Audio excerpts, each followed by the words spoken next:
What up, YouTube? It's your boy JKG Brandon. We are back on the main account in Raid Shadow Legends. Before we get into the video, I just want to real quick say thank you for all the love and support on the channel and just in personal stuff. If you don't know, my father had double leg amputations and was in the hospital from December until basically the end of February. And I want to say thank you for all the love and support. If you don't know what that's like, it is a wild time to go through, and one thing that's kind of helped us get along through it, me and the family, has been a sense of humor. My dad's had a real good sense of humor. Matter of fact, when he came out of anesthesia from his first amputation, my sister was videotaping him and asked him what his new nickname was going to be.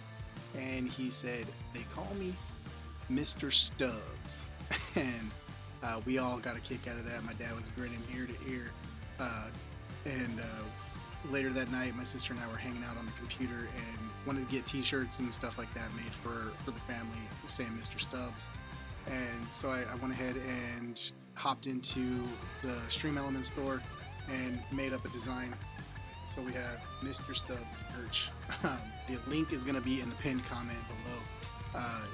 If you guys want to, cop some Mr. Stubbs merch, by all means, go ahead. Absolutely zero pressure to do so. But every single cent that comes from it is actually going to go directly to my father. Whether it's something as simple as buying him lunch, or a tank of gas to take him out of town, take him to the beach, go visit my uncle and my cousins and everything over at the beach. Something as simple as that. Every single cent is going to go towards that, to bettering his situation, keeping him positive mentally, right? That being said, I'm going to go ahead and hop right over into YouTuber mode, and we're going to transition into the video why we're here. You can see, did a community poll over on the YouTube channel and asking who you wanted to see as a champion spotlight in the next video. Bloodgorged won. We had a couple other options, Gaius and Pixnil and other, but as you can see, for those of you who voted other, you didn't leave a comment. So going forward in any next community polls where other is an option to comment, go ahead and comment who you want. That way I know I can gauge who to build going forward. And as always, if there's any champion or team composition or something like that you want to see in Raid Shadow Legends, whether it's a free-to-play version over on the free-to-play or a whaley version over here on the main account, by all means, feel free to comment those in the comment section. I'm happy to take a look at them, and if I can build them, I can. If I cannot build them, I pretty much know somebody who can and can direct you where to go to get that information. But let's go ahead and hop this off of the screen. We'll take a look at the man of the hour. Bloodgorged, we're right here. Stats wise, 180 on speed, 100% crit rate, 328% on crit damage. We were able to get about 300 on the accuracy. You are going to want a little bit of accuracy for him, because I have seen his A2 get resisted before. It does happen. I would say this is not an optimal build by any stretch of the imagination. I would like to see, if I was trying to be super optimal, keep 100% crit rate. I would say maybe drop this down to between that 280 to 300% crit damage range. And if we can get 4 or 5k into attack, that would be more of an optimal build for him. Skill wise, you can kind of see no books in him, so he's actually decent without books. So as a early to mid game player, if you pull him early on, do not be discouraged. You can actually put good gear on him. Don't put your best gear on him, but put good gear on him, and you're actually going to be able to do a lot of work in arena and in ice golems specifically as far as dungeons go. However, just raw damage wise, he can actually bring a lot to the table in dragon or spider if you don't have a full team, right? It does happen. As far as the kit itself, A1 has a 2-hitter with a 55% base chance to land decreased defense. Is the big version of decreased defense, which is awesome. Books up to a 75% chance. So you're basically going to land that every time you hit with that A1. The A2 is an AoE, and it puts one of each target skills on cooldown. This doesn't specifically say that it's like a chance or anything like that, but I have seen it resisted. That's just anecdotal evidence, but I have seen it resisted. That's why I went ahead and built with a little bit of accuracy here. As far as the A3, this is the one that everybody loves. Attacks one enemy, ignores defense, and enemies killed cannot be revived, effectively making him Ivan Drago of the Raid Shadow Legends world, because it dies, it dies. One thing I would love to see happen as like a reworking of his kit, it's not even really a buff.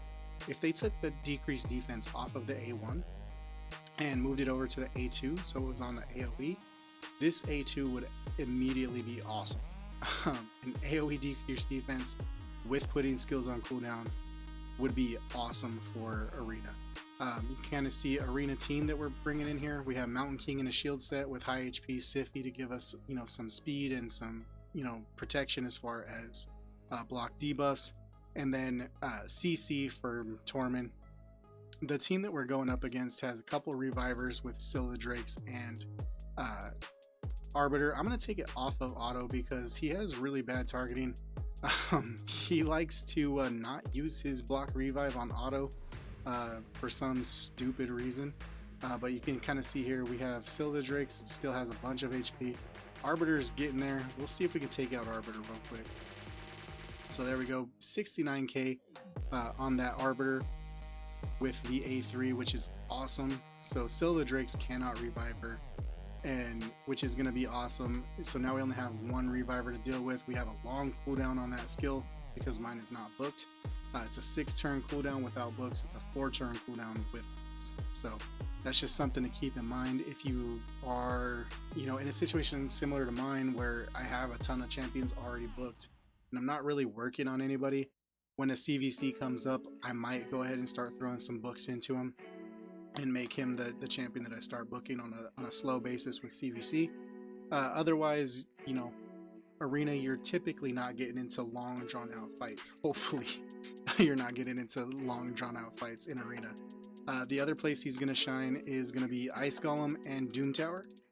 Doom Tower specifically for like the waves where you're going to have revivers, like the Siffy double Rotos waves and stuff like that, because he is going to block that revive from those champions. And then Ice Golem, the side bosses, the side underbosses, if you will, you want to keep them dead when you kill them. So hopefully you can actually get them to a low level HP and then use him to kill them, because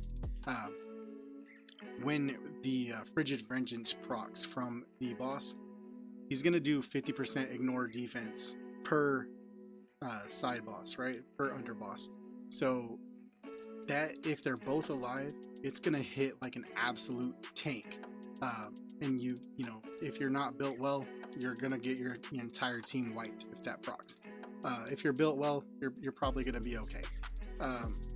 But you're not going to want to get hit by that a lot, right? So especially with hard mode dungeons coming up, it's going to be imperative in Ice Golem to go ahead and really try to kill those side bosses and keep them dead, because it's just going to be a hard fight without them.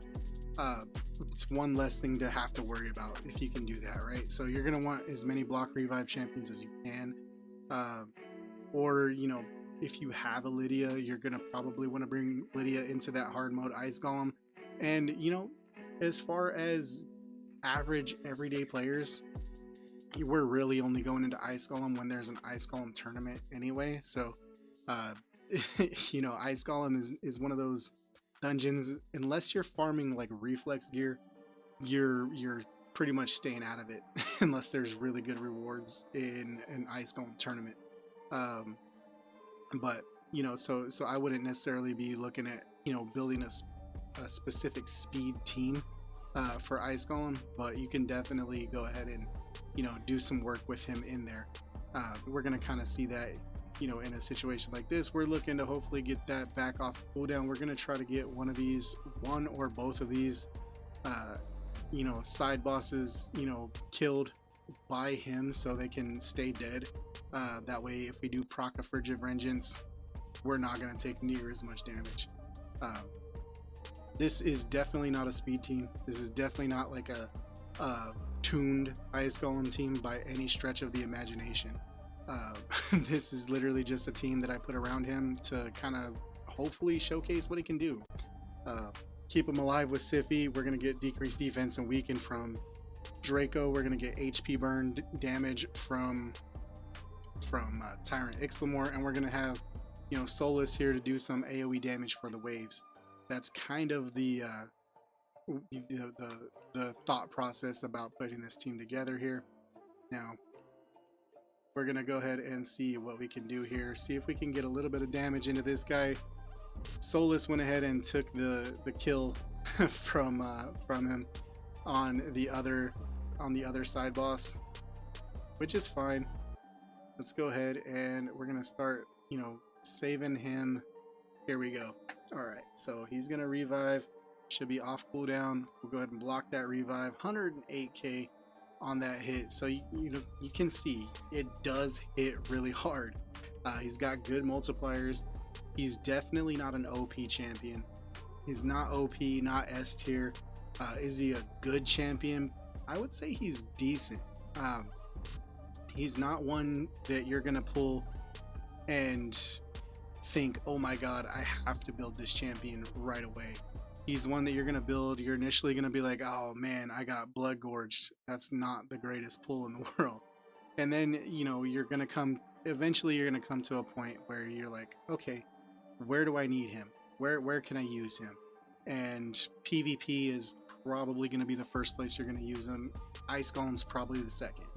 And then Doom Tower, depending on what you're doing in Doom Tower, whether you're farming normal Doom Tower or hard Doom Tower, he can really help you climb some of those higher stages where you have like the Siphi double Rotos. He can come in and hopefully because he is strong affinity towards like a Rotos, he can actually survive a little bit more just naturally, and kind of go from there. That's been a look at quick look at Bloodgorged. Hopefully you guys enjoyed this. I want to go ahead and put out some more champion guides on this channel, and I might start doing some shorts versions of these, just like a damage test. Can they slap, and kind of see basically go into the same level with the same supporting cast, and see which champions can hit the hardest, and kind of do that. So look out for those in the coming weeks and days. And again, cop the Mr. Subs merch if you want to help support my pops. And with that being said, guys, I will see you in the next one. Love you guys. Peace.